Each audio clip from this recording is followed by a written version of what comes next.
Welcome again to J Queen Travel, Travel Part 17. Buhay Mayaman episode po tayo mga kawon, kaya abangan po natin. Good morning sa lahat.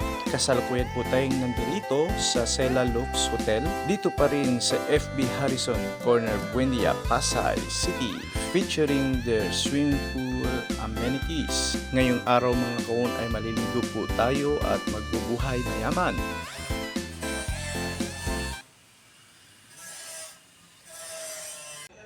Pagkaakyat ko po ng 11th floor mga kawon ay ito po yung bumungad sa akin. Meron po silang dalawang klaseng swimming pool na pang adult, isang pang bata. May mga konting constructions po dito for renovations and development purposes. Kaya medyo maingay pero okay lang para sa akin. So later mga kawon ay magsiswimming po tayo. But for now ay busy po tayo for documentation. Yeah.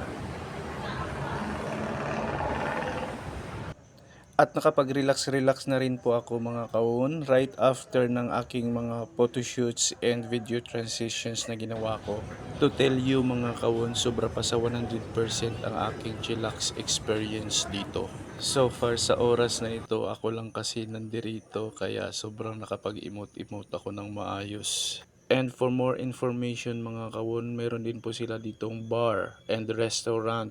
Meron din po silang buffet dito pagkagabi at umaga. Pwede kang umorder hanggat gusto mo. Meron silang mga waiters and waitresses dito na handang mag-a-assist sa iyo. And regarding sa pool amenities nila, syempre palaging rules yan na maliligo ka muna before magtampisaw sa kanilang swimming pool. Syempre at this time ako pa rin nag-iisang naliligo dito kaya solong-solo ko talaga. About sa kanilang pool experience naman po, yung tubig nila malinis, hindi po makati sa balat. Alam mo kasi mga kawon kung ano po ang swimming pool na malinis yung tubig. Kapag hindi po malinis yung tubig ng swimming pool, malamang makati po siya sa balat at halatang nangangamoy chlorine.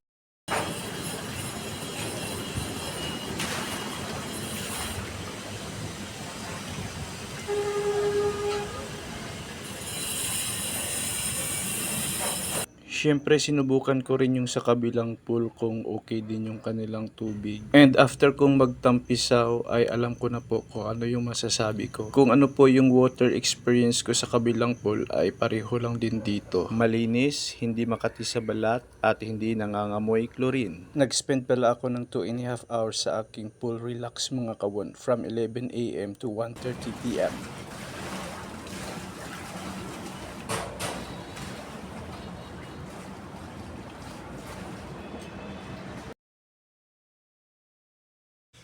This was a fulfilling day of my tropical chill in the afternoon at Cela Lux Hotel. Right after this ay siya namang gumayak ako patungong MRT Buendia, Makati City. Sakay ng MRT train patungong Ortigas, Pasig City. Siyempre nasa kamay ko na ang electronic card pass.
Discovery Bar, Stick, middle of the Kasama tayo, hindi naman pwedeng wala tayong picture ko kasama.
Station. Kasali po sa aking itinerary ang pag-travel at pagpasyal patungong Robinson's Galleria dito po sa Ortigas, Pasig. At from Ortigas Station ng MRT ay naglakad lang po ako. Medyo may kalayuan lang po ng konti mga kawon pero okay lang po. Isa na naman sa aking pangarap ang natupad ang makapag city tour. Yung kakapasok mo lang ng Robinson's Galleria ay siya namang lalabas ka. And honestly, hindi na po ako nakapag-video. Dito na rin po ako kumain, nag-snack, pero promise ang laki po ng Robinson's Galleria mga kawon. At sa porsyong ito ay dito naman makikita yung EDSA Shrine. Masilip ko lang ang isang lugar na matagal ko nang hindi napuntahan ay okay na po sa akin. Pasensya at hindi ko po lahat maididetali sa inyo sa pamamagitan ng video.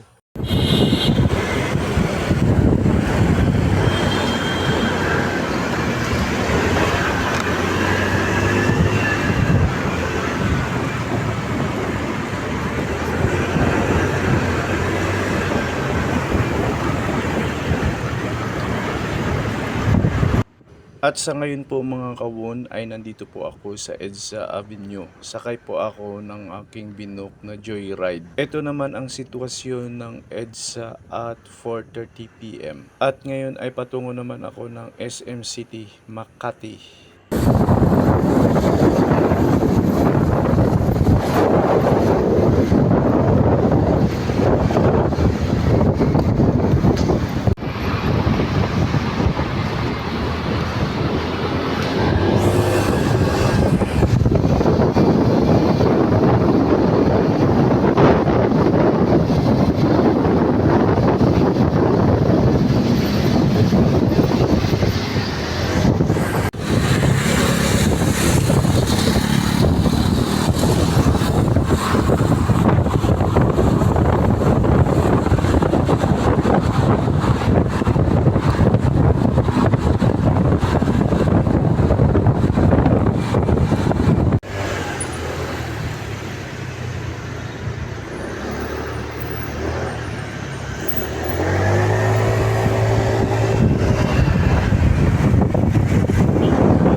Hello mga kawon, here at SM City Makati at kaharap ko po ngayon ang Glorieta 4 at Glorieta 5.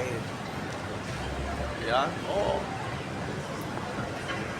Galing po tayo ng SM Makati, One Ayala, Glorieta 5 and of course papasok po tayo ng Rustan. Yehey! Makati City lang ang malakas. Nandito na po ako sa loob ng Rustan Mall mga kawon. Napansin ko lang po kasi mga kawon, nakakaiba rin po yung display ng mga items nila dito compare sa SM. Bawat mall kasi dito sa Metro Manila ay iba't iba ang concept ng kanilang mga display items. Dito naman sa Rustan kakaiba naman yung display nila, medyo may pagkasosyal. Alam mo talaga na pang mayaman yung shop nila eh. Hinahanap ko po dito sa Rustan yung men's accessories at mga perfume. Kaya nung napadpad ako, ay na-sale stock ako ng agent. Hello mga kawon, here at Rustan Makati and I have this Versace on my hand. Grabe, sobrang bango. Ganun ba talaga magpabango mo? Yes. Ako lang yung nag-spray nun sa'yo, sir. And thank you so much, Rustan Makati. Yan. Bye-bye, Rustan Makati. Thank you so much for this wonderful payment of Versace perfume.